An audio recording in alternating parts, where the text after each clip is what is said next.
तर शिवसेनेचं सध्या जे काही सुरू आहे त्यातून आज बाळासाहेब असते तर ही चर्चा शिवसैनिकांमध्ये नव्यानं सुरू झाली आहे। बाळासाहेबांसारखं नेतृत्व होणे नाही असाच सूर शिवसेनेमधून ऐकायला मिळतोय आणि त्यावरच आमचा आहे हा स्पेशल रिपोर्ट।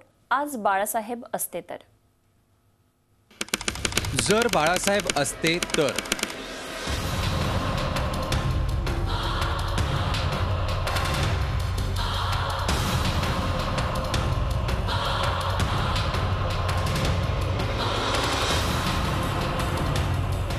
आज हा प्रश्न विचारण्याची वेळ आली आहे। याला कारण आहे आजची राजकीय परिस्थिती।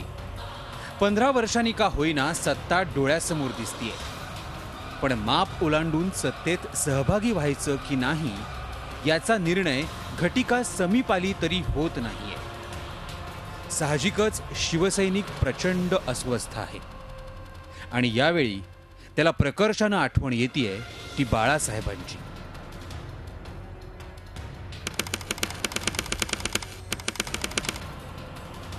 बाळासाहेबांचं नेतृत्वच तसं वादळी होतं।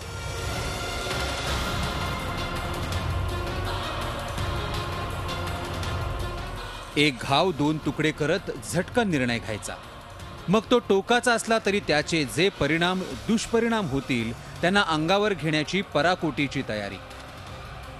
बाबरी मशीद पडल्यानंतर जबाबदारी घेताना भाजप बिचकलं होतं, पण बाबरी मशीद पाडणारे शिवसैनिक असतील तर मला त्यांचा अभिमान आहे हे धाडस दाखवणारे एकमेव बाळासाहेब होते। बॉम्बस्फोट खटल्यात संजय दत्तचं नाव आल्यावर सारा देश विरोधात असताना द रायझिंग स्टार म्हणत बाळासाहेब त्याच्या पाठीशी उभे राहिले। प्रतिभाताई पाटील किंवा प्रणब मुखर्जी यांना राष्ट्रपती पदासाठी पाठिंबा देतानाही तोच करारी आणि ठामपणा। अशा अनेक उदाहरणांसह इतिहास साक्ष आहे, पण ती धमक किंवा ती जरब आज उद्धव ठाकरेंमध्ये नाही ही वस्तुस्थिती आहे।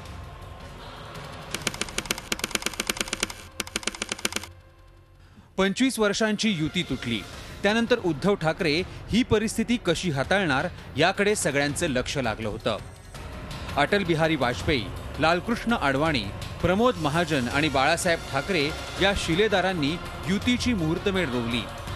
हिंदुत्वाच्या धाग्यानं शिवसेना भाजप एकत्र आले।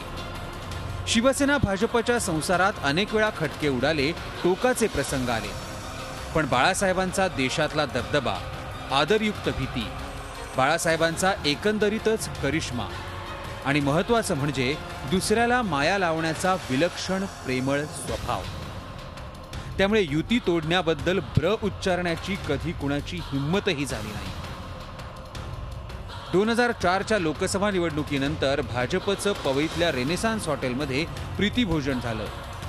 त्यावेळी बाळासाहेबांना त्यांचं निमंत्रण द्यायला भाजप विसरलं। गवगवा झाल्यावर बाळासाहेबांना आमंत्रण धाडण्यात आलं, पण भाजपचं जेवण मला पचत नाही, मी जाणार नाही, अशा शेलक्या शब्दात बाळासाहेबांनी भाजपवर निशाणा साधला होता।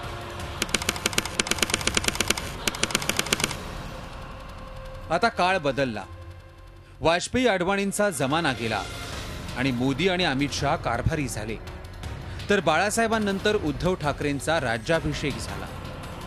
या बदललेल्या परिस्थितीत भाजप नेतृत्व स्ट्रॅटेजिक निर्णय घेत मोजून मापून पावलं टाकतंय, पण निर्णय घेताना उद्धव यांची प्रचंड दमछाक होतीये। महाराष्ट्र दिल्ली पुढे झुकणार नाही आणि महाराष्ट्रात काय होणार हे दिल्ली ठरवणार नाही असं ठासून सांगणाऱ्या उद्धव ठाकरेंनी त्यांचेच शिलेदार दिल्ली दरबारी मंत्रिमंडळाच्या चर्चेसाठी पाठवले। दिल्ली पुढे तर ते झुकलेच, आता भाजप पुढे गुडघे टेकणार की काय अशी परिस्थिती आहे।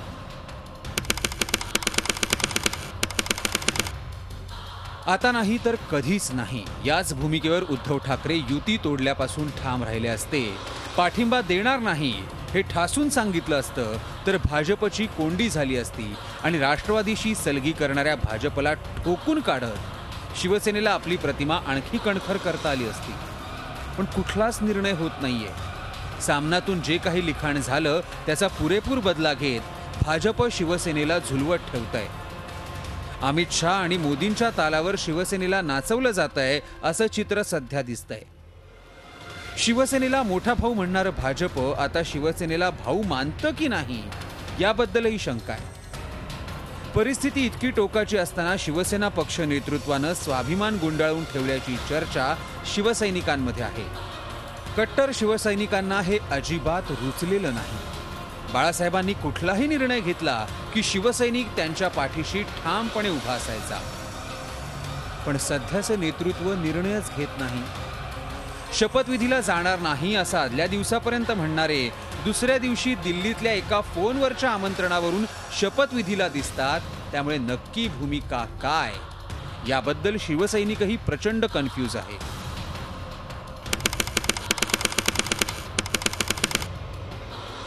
आता उद्धव ठाकरे काय निर्णय घेतात याकडे लक्ष लागलंय. हाच उद्धव यांच्या कसोटीचा क्षण आहे. उद्धव यांची राजकारणातली पुढची वाटचाल कशी असेल त्याची चुणूक या निर्णयावरूनच दिसणार आहे. काळाची पानं पुढे जातात तसं नेतृत्व बदलणार हा काळाचा रेटा आहे. पण मी बाळासाहेबांचा मुलगा आहे असं वारंवार सांगणाऱ्या उद्धव ठाकरे यांनी एकदा खरंच आज बाळासाहेब असते तर हा प्रश्न एकदा स्वतःलाच विचारून पाहावा. Bureau report, Zee media, Mumbai. Zee 24 तास रहा एक पाऊल पुढे.